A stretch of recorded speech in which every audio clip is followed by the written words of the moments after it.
ជំរាបសួរអ្នកគ្នាខ្ញុំ Kenzie ថ្ងៃនេះផងដែរយើងមកបន្ត episode 1P របស់យើងបន្តទៀតមុននឹងចាប់ផ្ដើមវីដេអូហ្នឹងសូមអ្នកគ្នាកុំភ្លេចជួយចុច like និង subscribe ឲ្យខ្ញុំម្នាក់មួយផងតើបើសិនជារួចរាល់ហើយយើងចូលទៅកាន់វីដេអូរបស់យើងបន្តទៀតឥឡូវពួកគេបានរៀបចំចាក់ប្រេងដើម្បីកុំឲ្យក្រុមចោរសមុទ្រចូលមកក្នុងភូមិបាននៅពេលភ្លឺឡើងហើយពួកក្រុមចោរសមុទ្របានចូលមកច្រាំងដោយការក្រងទុករបស់ពួកគេហើយពួកគេក៏បានឃើញទុកពីរគ្រឿងរបស់ក្រុម Luffy ចតនៅជិតនឹងដែរប៉ុន្តែពួកគេដូចជាមិនចាប់អារម្មណ៍នោះទេ Django ក៏បានបញ្ជាឲ្យកូនចៅរបស់គាត់ចូលទៅលុកលុយក្នុងភូមិហើយ Nami ដូចជាស្ដាប់ដឹងថាក្រុមចោរសមុទ្ររបស់ Django ដូចជានៅម្ដងហ្នឹងដល់ពេលលឺអញ្ចឹង Usopp គាត់ទើបតែនឹកឃើញថានៅទិសខាងត្បូងមានច្រកចូលមួយទៀតហើយ Nami ក៏បាននឹកឃើញថាទ្រព្យសម្បត្តិរបស់នាងមកថងនៅឯទូភាគខាងជើងហ្នឹងផងដែរពេលដឹងចឹង Luffy ក៏បានរត់ទៅមុនគេដល់ពេល Nami រវល់តែខ្វាយខ្វល់ជាមួយនឹងទ្រព្យសម្បត្តិរបស់នាងពេកនាងក៏បានរអិលចុះច្រាំងហើយក៏បានទាញ Zoro ធ្លាក់ចុះច្រាំងទាំងពីរនាក់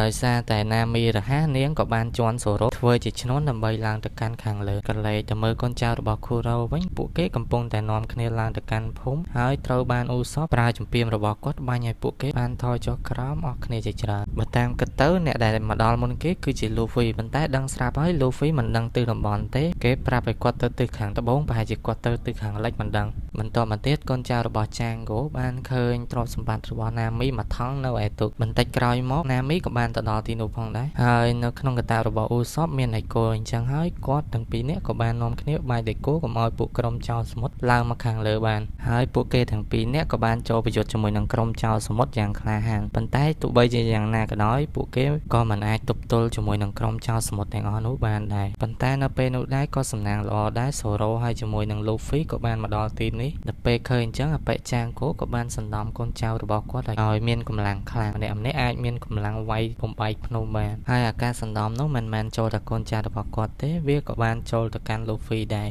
ប៉ុន្តែវាគឺជារឿងល្អដែលធ្វើឲ្យ Luffy អាចកម្ចាត់មនុស្សច្រើនបានなんて単純なやつなの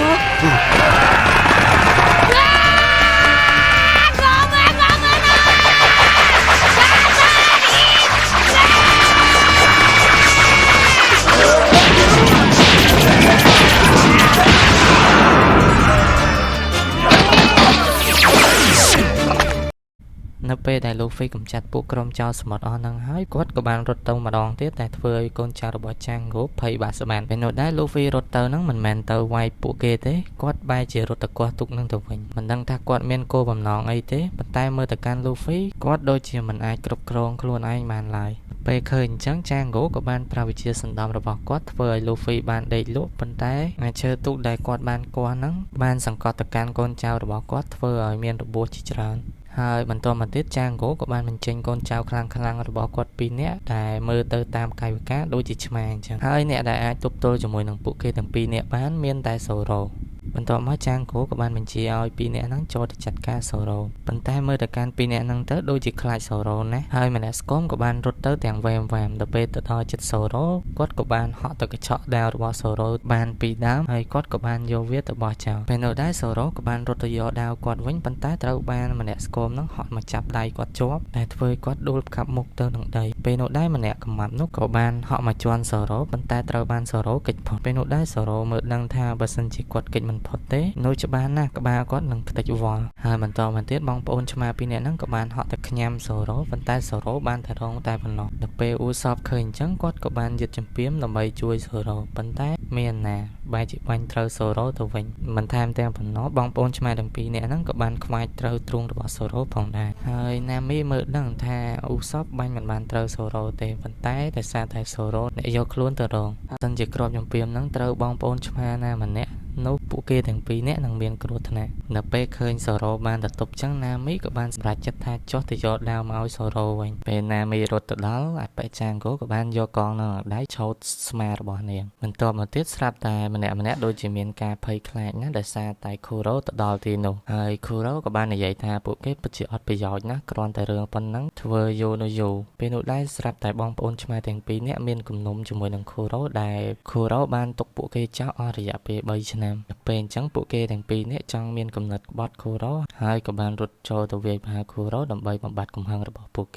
គេទាំងពីរនាក់ខ្លាំងគួរសមដែរប៉ុន្តែធ្វើឲ្យគូរ៉ូមិនបានបន្តិចសោះដោយសារតែគូរ៉ូបានប្រើក្បាច់ម្យ៉ាងដែលគេហៅថា Pussy Foot Maneuver ដែលអាចធ្វើឲ្យគាត់បានផ្លាស់ទីយ៉ាងលឿនអាវុធរបស់គូរ៉ូគឺជាផ្លែដាវនៅនឹងម្រាមអញ្ចឹងហើយទើបបានជាគេឃើញថាគូរ៉ូលើកបាតដៃដើម្បីលើកវ៉ែនតារបស់គាត់ហើយគាត់ក៏ទៅភ្ជាប់បងប្អូនឆ្មាទាំងពីរនាក់ដើម្បីឲ្យចាត់ការសូរ៉ូហើយគាត់បាននិយាយថាគាត់ទុកពេលឲ្យ5នាទីហើយអញ្ចឹងបងប្អូនឆ្មាទាំងពីរនាក់គ្មានជំរឿទេមានតែសម្រុកចូលមកវាយប្រហារសូរ៉ូណាមីឃើញអញ្ចឹងនាងក៏បានរត់ទៅធាត់ដាវទៅឲ្យសូរ៉ូវិញដល់ពេលសូរ៉ូបានដាវរបស់គាត់វិញគាត់ប្រើតែមួយក្បាច់ទេក៏អាចចាត់ការបងប្អូនឆ្មាទាំងពីរនាក់ហ្នឹងបានយ៉ាងងាយដល់ពេលឃើញអញ្ចឹងពួកក្រុមចោរសមុទ្រមានការភ្ញាក់ផ្អើលជាមួយនឹងសូរ៉ូណាឡើងចោលមាត់បិទមាត់អត់ចិត្តទេហើយគូរ៉ូក៏បានរាប់នាទីថយក្រោយទៀតដល់ពេលអញ្ចឹងអាប៉ែកម្មាប់ហ្នឹងក៏បានសុំឲ្យចាងហ្គោសណ្ដំគាត់ដែលខ្លាំងជាងមុនហើយចាងហ្គោក៏មិនបានចិត្តកំណាញ់អីដែរគាត់ក៏បានសណ្ដំឲ្យអាប៉ែហ្នឹងរីកមាឌធំជាងមុន3ដងដល់ពេលឃើញអញ្ចឹងណាមីក៏ឃើញសភាពការអត់ស្រួលនាងក៏បានរត់ទៅដាស់លូហ្វីហើយចាងហ្គោមិនដឹងថានាងចង់រត់ទៅណាទេប៉ុន្តែគាត់ក៏មិនឲ្យនាងសម្រេចបំណងដែរគាត់ក៏បានប្រើកងនៅក្នុងដៃរបស់គាត់ដើម្បីគប់សម្លាប់នាងចោលប៉ុន្តែចៃដន្យអីលូហ្វីក៏បានភ្ញាក់វិញហើយខឹងណាមីណាដែលបានជន់ក្បាលរបស់គាត់ទាញជើងរបស់ណាមីដួលហើយកងដែលចាងហ្គោបានគប់មកហ្នឹងក៏បានហោះចូលទៅក្នុងមាត់របស់លូហ្វីគួរឲ្យចាប់អារម្មណ៍ផងដែរថ្មិញរបស់លូហ្វីពិតជាខ្លាំងណាស់អាវុធល្មមគាត់អាចខំកំទេចបានហើយណាមីបាននិយាយថាការពិយុទ្ធលើកនេះយើងត្រូវតែឈ្នះដើម្បីការពារទ្រព្យសម្បត្តិរបស់នាង